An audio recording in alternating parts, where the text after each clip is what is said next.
Welcome to heCast, the official podcast of He Changed It.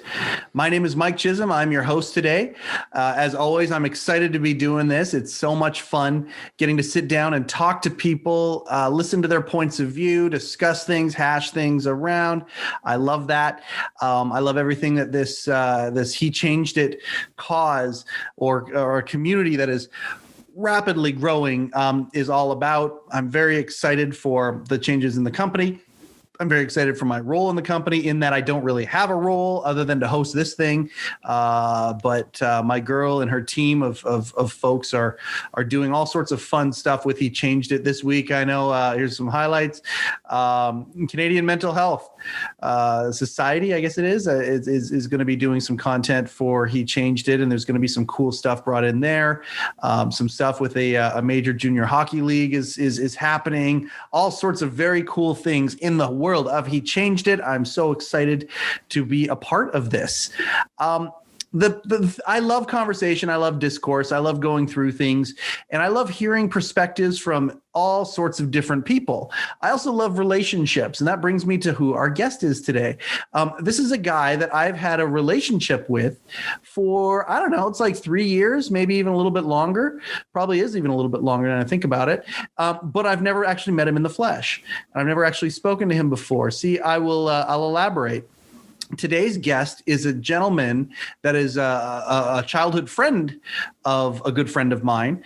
And we all started playing a mobile game together. We all started playing a Star Wars mobile game. And me and my friend were playing it, and he went and recruited a couple of other friends. One of those friends and his brother, they kind of jammed out. But this other guy, he stayed in it. And this is one of those games where we actually have a guild, and you get together with a whole bunch of different mobile players, and you do things together and you play together. Well, this guy has joined this Star Wars guild that I'm in, and he and I have gotten to know each other through that, but we've never actually met before. And so now, and I don't get me wrong, I know what he's all about, and I'm very excited about the topics that we can get into today. But Danny Gordon and I have interacted for a long time. We've even worked together in a fashion for a long time in the form of a video game, but we've never actually met until today. Danny Gordon, nice to meet you in the virtual flesh, man. Yeah, like you said, it's been an interesting relationship that we've had so far, even though, like you said, never actually met. But yeah, man, it's an honor. I'm pumped to be here. Thank you. I'm pumped to have you here. Now let's do a little bit more of an intro now that we've kind of let the cat out of the bag as to what's going on today. Danny, I'm going to ask you, the first thing I'm going to ask you is why you dig He Changed It so much, but I'll give a little bit of background. Danny has, I believe it's a degree in kinesiology, but has gone down the fitness road, personal trainer, that kind of a thing. And I know that he has a lot of opinions and insights into the world of fitness. Of course, in the world of He Changed It, in the discovery of what men want, why this app even exists in the first place. Fitness is a huge part. That's what they call in the business a pain point. It's one of those problems that need to be solved and can be worked on. And so fitness is, of course, going to be a major component of the He Changed It world as it grows. And Danny, when he first saw He Changed It, because of friends and family are usually the first people that see these types of things, had some very cool opinions when it came to the world of fitness. We're going to talk a lot about that today. Am I correct, Danny? Do you have is it a degree in kinesiology? Yep, it's a bachelor's of kinesiology. I also hold the certification, if you will, of a practicing kinesiologist, because that's an extra step past getting your degree. Right. But yes, I am a professional training coach, if you will, / kinesiologist, but I call myself a coach first because that's what I feel like I do best in this industry. I got you. And you've got a podcast, and you're young. You're a young entrepreneur. Also, and I mean, I don't mean to. It's so funny how we start with our occupations and our backgrounds and all that kind of stuff. Fuck that. You're just become a father 5-6 months ago, something like that. Yeah, Sam has just rolled over 7 months. Sam, where did that name come from? Honestly, it was like top 3 for a while, and then my wife delivered, and I looked at him and I was like, he's a Samuel. We're going with it. Oh, I love it. I love it. How is becoming a dad? And you're mid to late 20s, right? I'm actually 30. You're 30 years old. Just but become a dad, I'll getting take out it. in the world in the sense of actually taking your schooling out for a spin, all sorts of crazy stuff in that adventure of life. How is it being a dad for the first time? In a word, it is wild. It's I can't even like put my finger on it other than like adaptation. Yep. My life has been flipped upside down multiple times in the span of a few months, as is my relationship, my career, the whole kit and caboodle. So it's incredible. I've learned a ton already about myself, but also just about like being a father. Yep. Yeah, man, it's been an adventure, and I'm still learning the ropes and still going through the slog of it. Oh, it's I'll tell you this. Let me shortcut to the end. That's lifelong, my friend. Absolutely. That ain't never going to stop for you, buddy. Yeah. That's so cool, and congratulations, and I'm so happy for you guys. That's just it's an amazing thing. Now talk a little, you know what, we didn't script any of this beforehand going forward, but at the end of the day, we've got guys who are listening to this that might be pre-kids or thinking about it. We had a guest on not too long ago where he was talking about, I didn't know if I was ready to be a father. At the end of the day, there is no really ideal time to say, okay, let's plan this, let's make this happen, is there? It's almost better just to jump in with both feet, isn't it? Pretty much. And I would say that's the case with everything.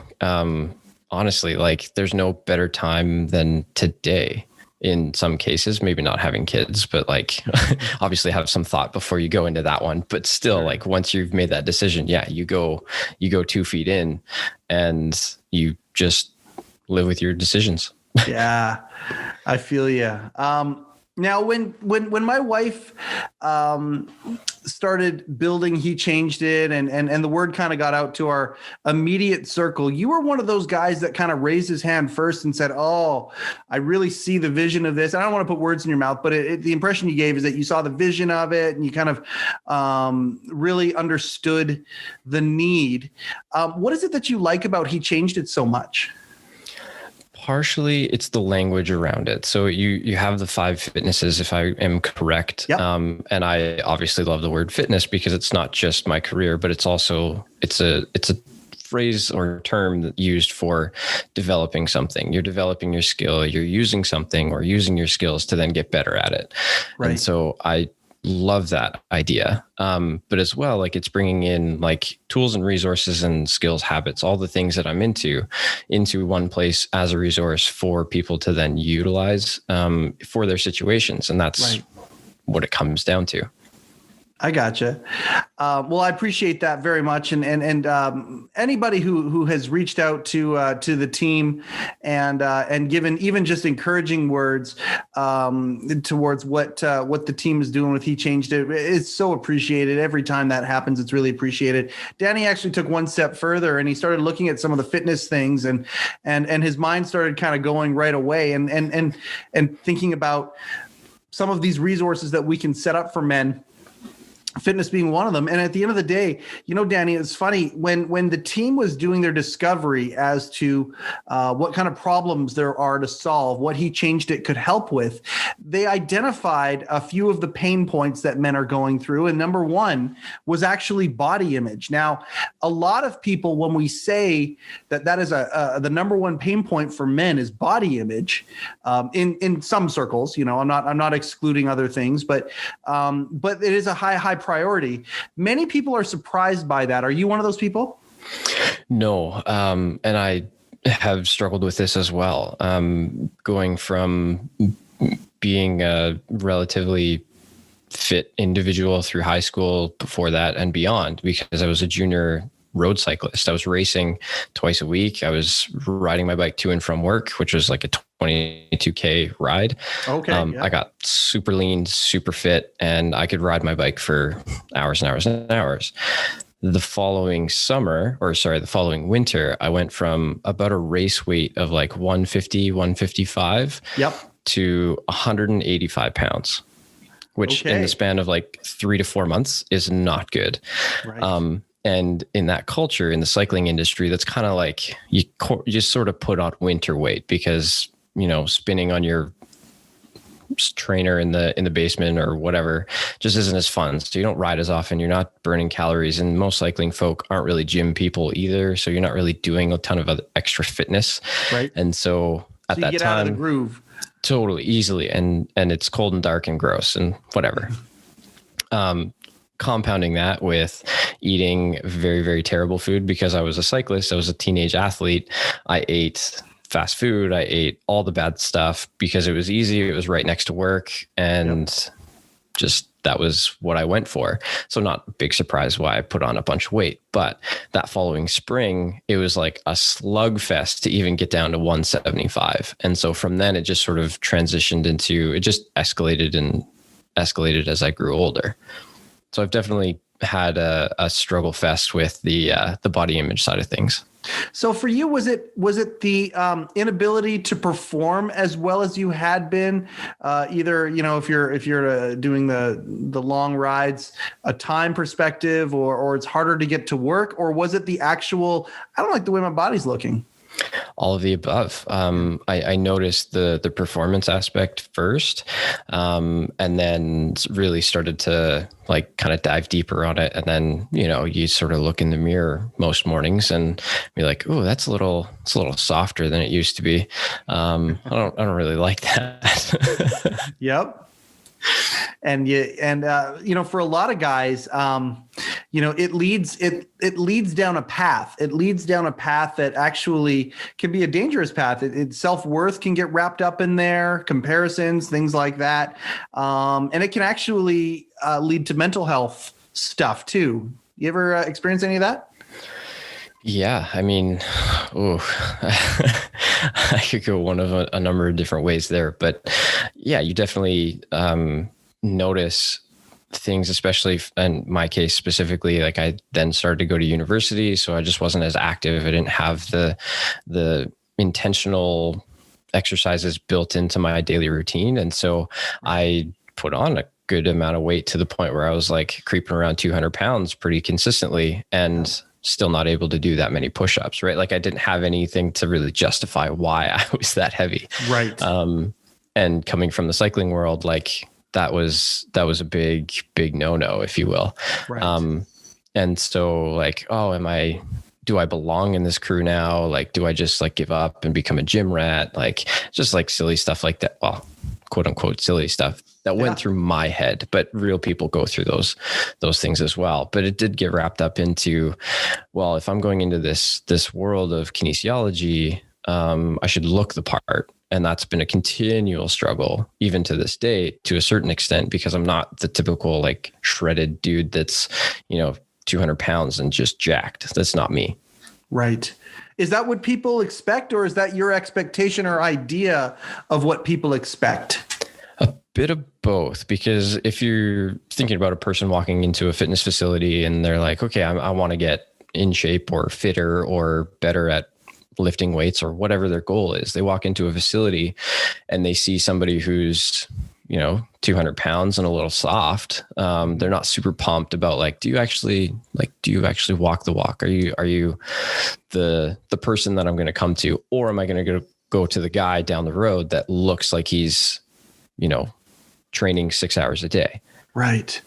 And then on top of that, in the fitness industry as coaches, there's an element of you got to look like you lift weights and you got to be fitter than a majority of your clients if you're training, professional athletes. That's actually story.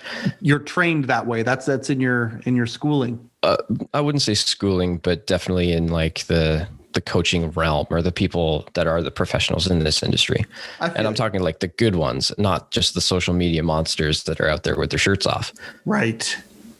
Yeah, those guys, man, they, I can remember in my 20s and 30s, there was a product on the market called Hydroxycut, I think. Oh yeah. And the guy, they would always marry the product to the image of the person selling the product. And I mean, for me and my body type, I look at that and I just go, oh man, unobtainable, I would think. But at the same time, it just was, it would bring these visions of inadequacy that it made me feel like it was just something, that a goal that just couldn't be reached. And I mean, that's on a page there. So I just think about body image, and I think about what men go through when it comes to that. Typically, women are thought of to be the ones who are focused so much on that because they talk about it. You think about the fashion industry and all that. For guys, it's kind of a more quiet thing, isn't it? Oh, for sure. Because it is sort of that stereotypical female oriented thing that you bring it up with your buddy and it's like, I'm just, stopping drinking beer and I'll be fine or whatever. Like they sort of spin it to be more macho than it is already. And so like, it's just sort of that surface level stuff that's like, we don't need to talk about that, which I think is silly, but everybody goes through it. Sure. And I mean, I'm glad that you think it's silly. I think that's that just shows that you've got some awareness of where your mental health is. I hope, my goal is that all guys eventually will think that it's silly not to talk about something. And I think that's where we all have a role. I think you as a coach, I think we as what we're doing here with He Changed It, all of that is getting rid of that stigma that it is, it is okay to talk about this stuff. It really is.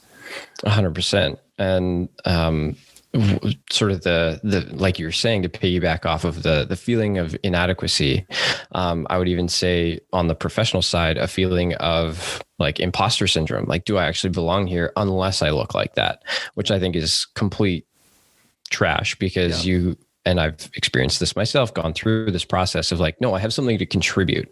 I can help impact this person's life with the conversations and the vulnerability that I have because of my own self-discovery and awareness and all this other stuff.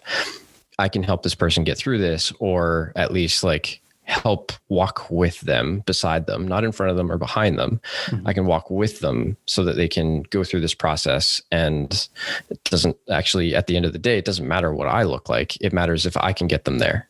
Yes.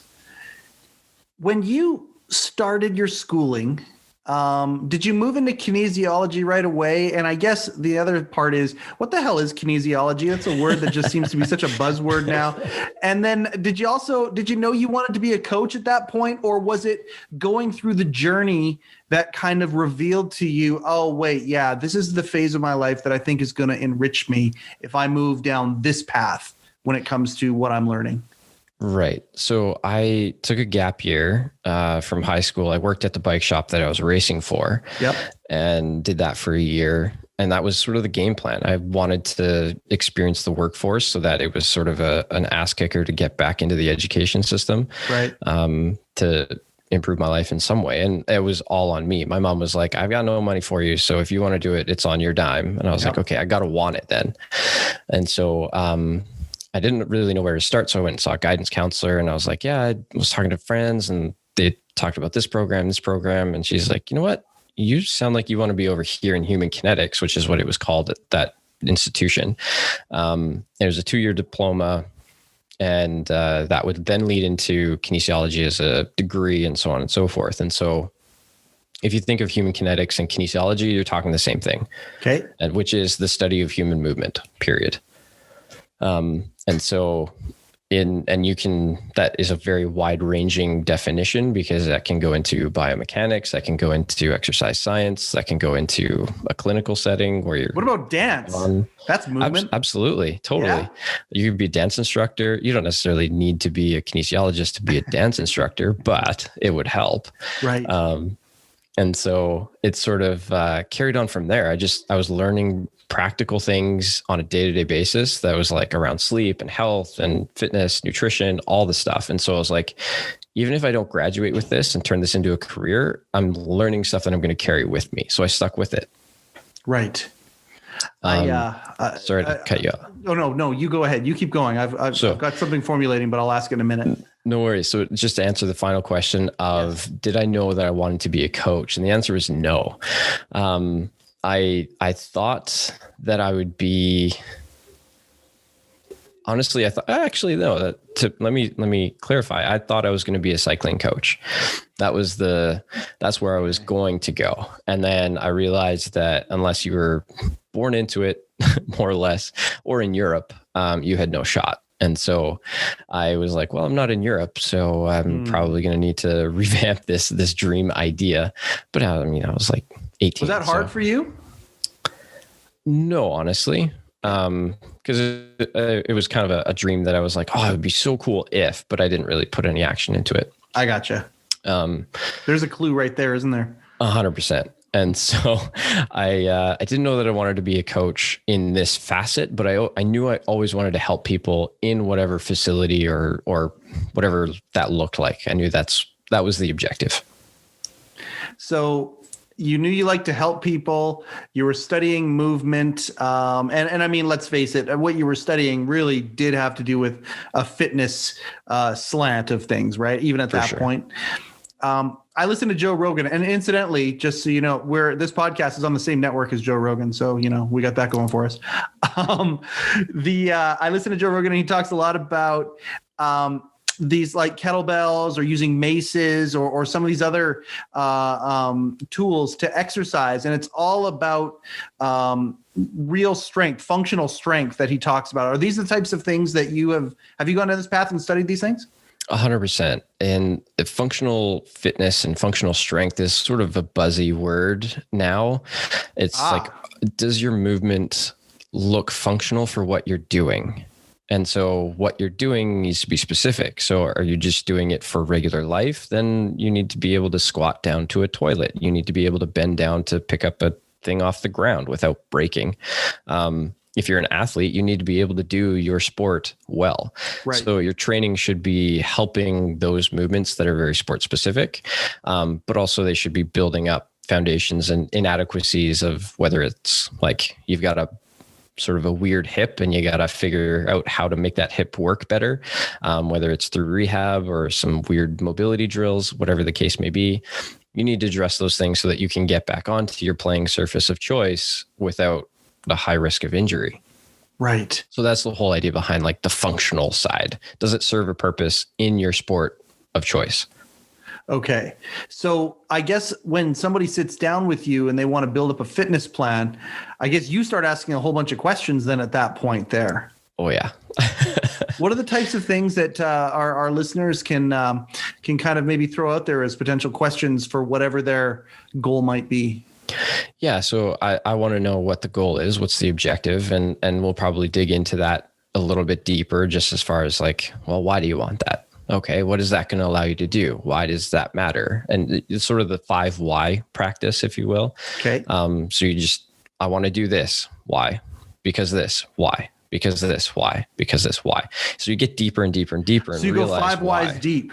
Absolutely. So you don't be like my little granddaughter who says why to everything, just to whatever. And like Sam's going to be for you. You go 5 deep, and that gives you a fuller expanse of how you're actually thinking. Totally. And cool. It really gets you down into gets you thinking about why that actually matters. And that builds intrinsic motivation, which is key for long-term success, but that's another conversation for another time. But you could do that with anything in life. Like I think about absolutely. Why am I married to Candy? And then I can go down that path and really come down with some real core values as to why I love her so much. If I take that and go all the way down, you could take that 5 whys and you could apply it to almost anything. Yep. Absolutely. Cool. That's one big takeaway. It's applicable to everything. Why is this important? And carry on. Do you ever have guys come up to you and say, okay, well, it's purely cosmetic. I want to look good. So I got big pecs and I got big arms and I'll attract big women or good women or whatever. Is that something that guys will ever go down that path? Or are most guys like afraid to even be that vulnerable about it? Usually it'll take a few minutes for that egg to crack. So it'll usually show itself as like, I want to lift X amount. And it's like, okay, well, why? And then like you realize after a few sessions and a few conversations, as you build rapport and relationship with them, that they're like, they just want to look good naked, period. And that's They don't want to bench 250. They want to look like they can bench 250. Yep, that's for sure. The ability to actually bench 250 is the sort of the ego stroking aspect, but the result will be the byproduct of the goal. Okay. And you right from the get-go want to just fucking erase that completely and get somebody down to the real authentic reason as to why they're doing what they're doing. Probably not like in the first meeting of like, hey, I'm checking out your services. Sure. But like, but as a coach, though, as a coach, you want to get that, you want to get whoever it is that you're coaching to that place of authenticity as to why they're doing what they're doing, though. That's your goal. Absolutely. I want to get to that as soon as possible, because that's going to give me the best idea as to like, okay, this person actually wants this, and this is how we're going to get them to do it. So you're sort of searching for that buy-in, and that's how we get it, finding that spot. That's cool. What's your natural? I mean, cycling obviously is a passion for you. What are the exercises that don't seem like a pain in the ass to you? What are some of the ones that you enjoy doing? Oh man, even though I'm not like a huge cyclist anymore, I've been more on the training side, strength training side. Things that I've always liked were more lower body dominant. So things like lunges. You're the guy that likes leg day. You like leg day. 100%.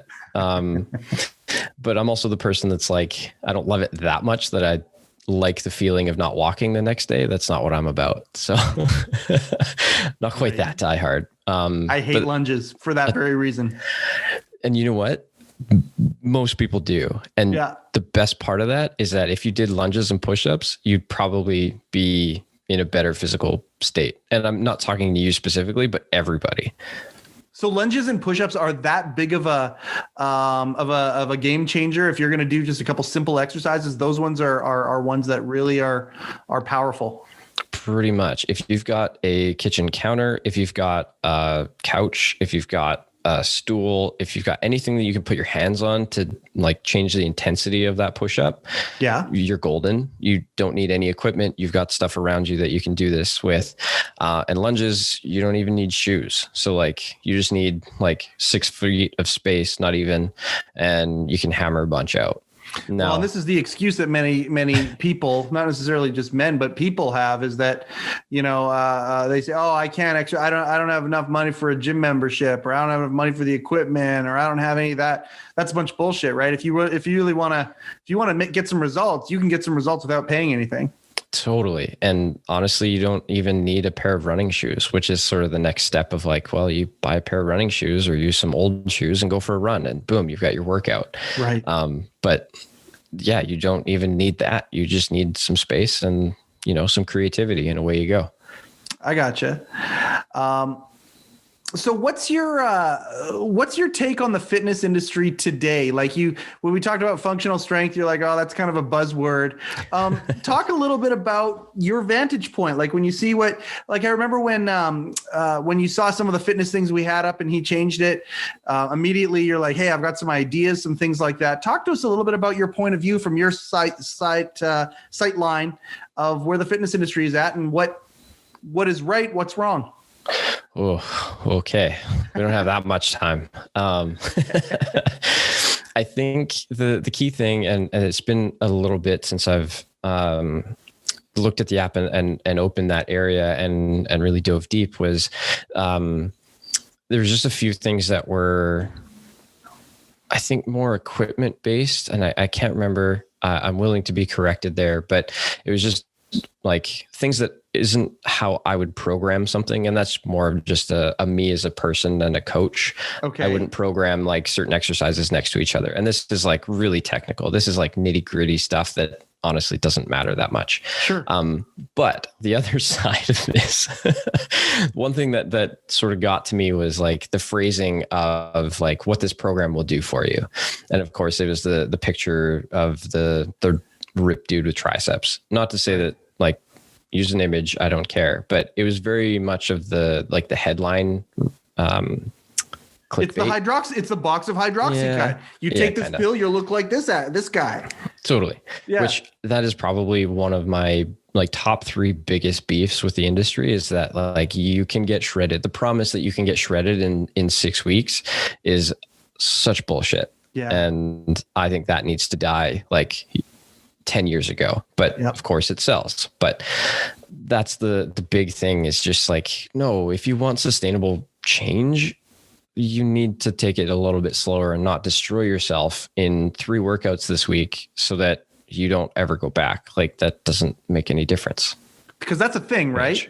Oh, you punish 100%. yourself so bad. You get there, you get all the crap out of the way, and you actually get there, and then you work out, and then you realize, oh, I don't really like this, because you don't do it properly. You do it in a way that hurts you a lot, and that's where discouragement comes in. And we've always made that joke about the New Year's. The folks who loves going to the gym, they hate going to the gym just after New Year's because of all the resolutions. But that's okay, because 2 weeks later, it's going to be okay again. Absolutely. That's the meme, right? Like, the treadmills are all taken on January 1st, 2nd, and 3rd. And then I would argue even by January 4th, 5th, like, it's a ghost town again, or back to normal at the very least. COVID notwithstanding. Sure. Also, even still, some places. But anyways, it's definitely the sort of kill yourself, like the shock and awe approach just doesn't work for your body, for your mentality, your mental health, your emotional health, because you feel like a truck hit you, and then you're like, I don't want to do anything other than eat a tub of ice cream or like pound a bunch of wings back. Like, that's not healthy. Right. So where's the difference? What is the gateway for somebody who realizes they're sick and tired of being sick and tired from a fitness standpoint? And I think I probably am opening up a bit of a keystone for an avalanche there, because at the end of the day, you get a little bit of momentum in your life that can lead to momentum in other areas of your life. And I think you could probably talk to that. What is if there's a gateway for somebody to start taking their fitness a little bit more seriously? You're 30, you're understanding how the biology works. I'm in my mid 40s. I'm about to become 45 here in the next few months. And the biology changes at a certain point. When we decide that we're sick and tired of being sick and tired, what is the gateway to move into something where we're not just those folks that do 1 or 2 exercises, put the shit down and say, okay, I've had enough of that? I'm going through my mind, and I'm like, okay, what's really the one linchpin for most people? And I can't answer it well, to be completely honest. Well, what's a couple of them then? What's a few? So, I mean, shameless plug. My podcast talks about this. This is the whole premise of my podcast, right. Which is the 4 pillars of lifestyle that you can affect and is going to affect your health. There are other factors in your lifestyle that are business and finances and other stuff. But the 4 things that you can affect your health are fitness, nutrition, sleep, and stress. And basically, if you're looking for what's the lowest common denominator or the lowest hanging fruit in each of those categories, for fitness, if you're doing 150 minutes of movement, basically 2.5 hours of movement a week, you're off to a good start. Wow. See, that's a lot less than a lot of people would think. Absolutely. Slow is sexy. And I think that's really what it comes down to. Slow is sexy. You heard it here first. That's right. For nutrition, the 2 things you need to think about are getting your protein number, which is basically just 1.5 grams per kilogram of body mass. Just write that down quickly. 1.5 grams per kilo. Remember to convert from pounds to kilo. It's 2.24. Okay. You need the conversion. Make sure you got your protein number, drink lots of water, and eat slowly. Those 3 things, you've got your nutrition in point. Why eating slowly? What's that? When we eat too fast, we always know that person that inhales their food. I'm that guy. So you're doing a coaching session with me right now. Gotcha. Thank you very much. Appreciate that. So when you eat too fast, your stomach needs time basically to sense how full it is. And when you eat too fast, you eat too much, because there's no sense of fullness until it's too late. And then you've overeaten, and then you feel gross, bloated, and disgusting. I'm talking to myself here too. I'm much in the same boat as you, man.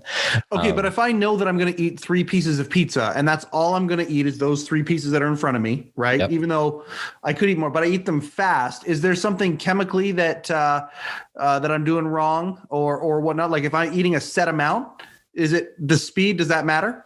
It will definitely impact your your digestion. Gotcha. That's going to be the key thing. So how well you digest it. Yep. If you eat it and you do like the classic thing that your parents always told you to like chew 30 plus times, like, so you help digestion, it is legitimate. And it's also a way to prolong the amount of time that you have to eat and so on and so forth. There's a lot tied into just those two words of eat slowly, right? But that's the gist of it. Gotcha. So just again, to recap on the nutrition front, if you get your protein number, drink lots of water, and eat slowly, you're good. Right. For sleep, you need at least 7 hours. I don't care what it takes, 7 hours to maintain just a better sense of recovery, mental awareness, just your brain's ability to recover from the day and categorize thoughts and feelings and emotions and things that happen during the day. Right. If you're not getting 7, you're hugely compromised, period. What about these guys that sleep 3-4 hours a night and then they do power naps here and there? Yeah, it's a good way of getting it. However, I'm in the camp that says that you're compromising elsewhere. You like continuous. Continuous is the way to go. Correct. Gotcha. Okay. Yeah, we could go down an entire 2-hour podcast on sleep alone. And I'm sure you have. These 4 pillars are fascinating to me, and I love this. And the 4th one is stress? Stress management. So I use it more so as like an awareness practice. What mindfulness practice is often the other term used for it. So just checking in with yourself, noticing and naming thoughts, feelings, and emotions when they come up, whether they're good, bad, or ugly.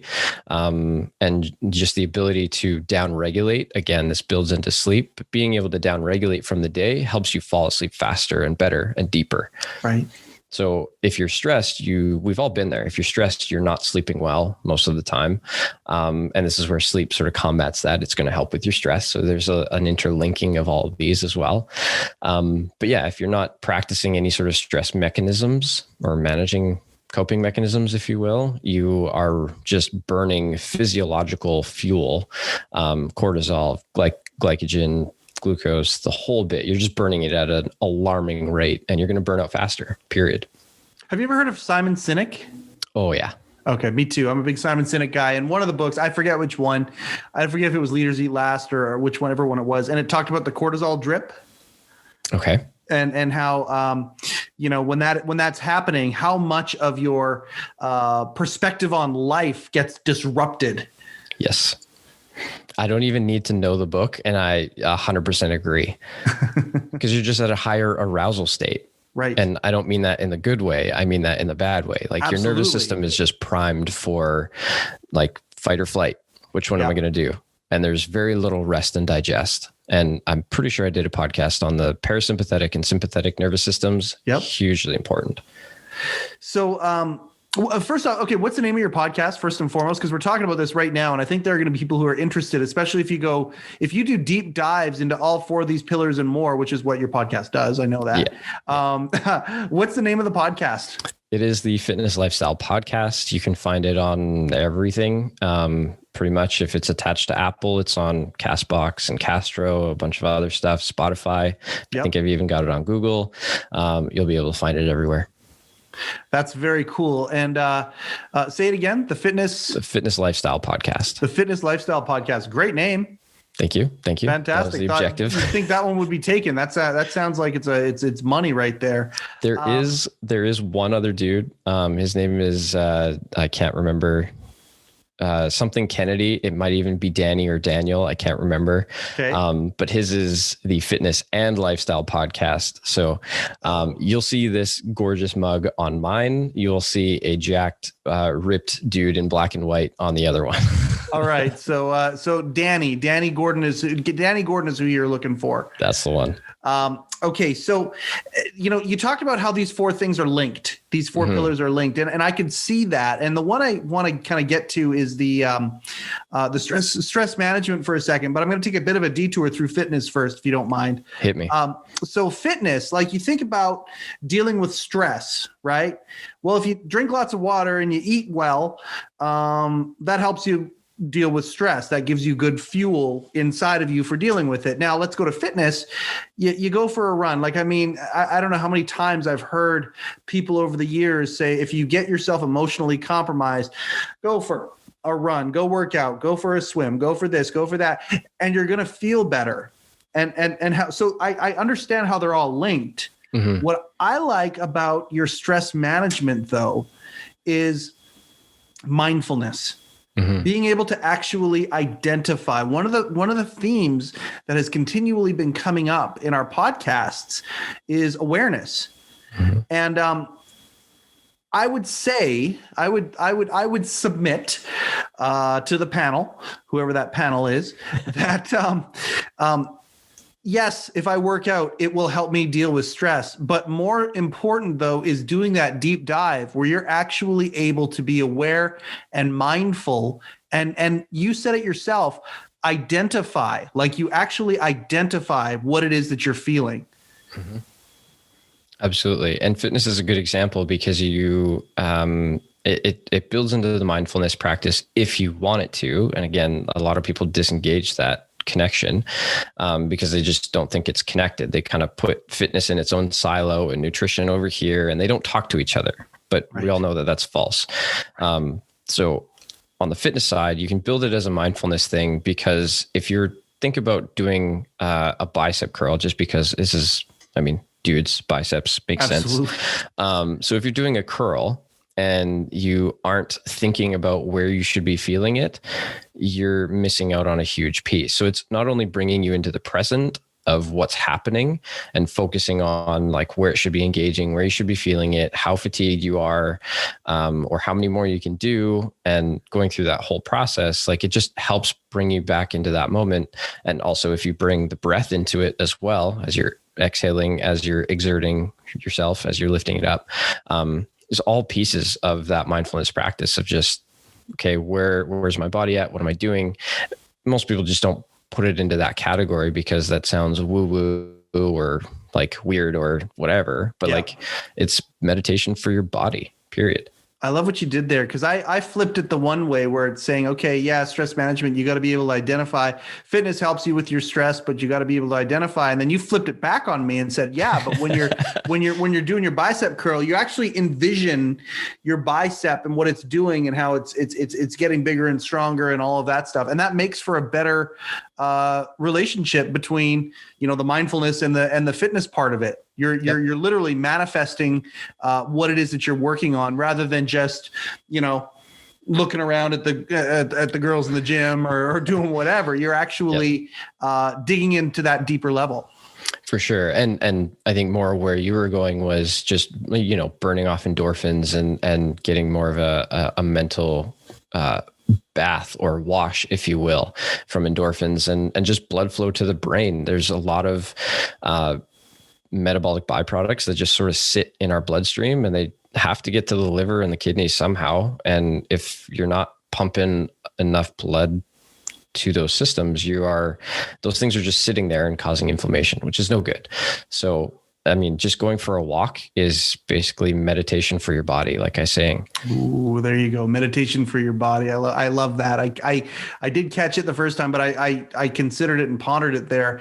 Well, you think about buzzwords, right? Okay. Yeah. You used meditation is definitely a buzzword, which is good. That's a good thing. People are actually, it leads to mindfulness and mm-hmm. people are embracing that on our side of the culture of this planet a lot more, certainly in the last 5-10 years than they had in the previous 5 or 10. For sure. But then, you talk about inflammation and inflammation is the other buzzword. You're hearing that all mm-hmm. over the place these days.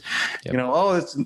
Don't have that painkiller. It leads to inflammation. Oh, this one here helps get rid of inflammation, all that. And you're saying, yeah, screw all that noise. Go for a walk. Honestly, yeah, it's going to, your body's designed for clearing a lot of that stuff, right? Yeah. And if somebody's taking a bunch of medication and they're on their bed, like they're not moving, they're not really flushing a lot of that stuff out.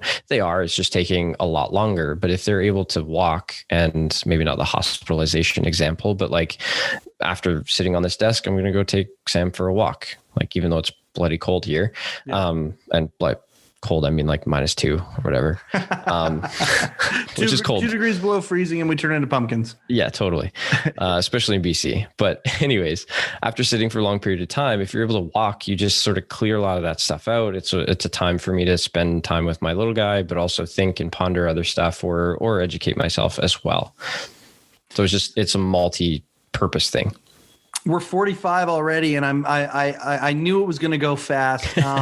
Before we kind of move to closing up here, you're with us for the long haul on this, right? We got you, and as the communities build up and whatnot, we can have you as an active member within He Changed It as the stuff grows, and maybe we even get you making some content for us. You're already on board for that, right? Signed, sealed, and delivered. My man, that's fantastic. I appreciate that so much. I appreciate everything that you talked about. Just before we finish, I just want somebody out there who they need a kickstart. They just need they realize that they're not where they want to be, and where they want to be is somewhere else with a whole bunch of things in their life, and they get overwhelmed with all that stuff. On the fitness side of things, let's just reiterate again: 2.5 hours, not even a half hour a day.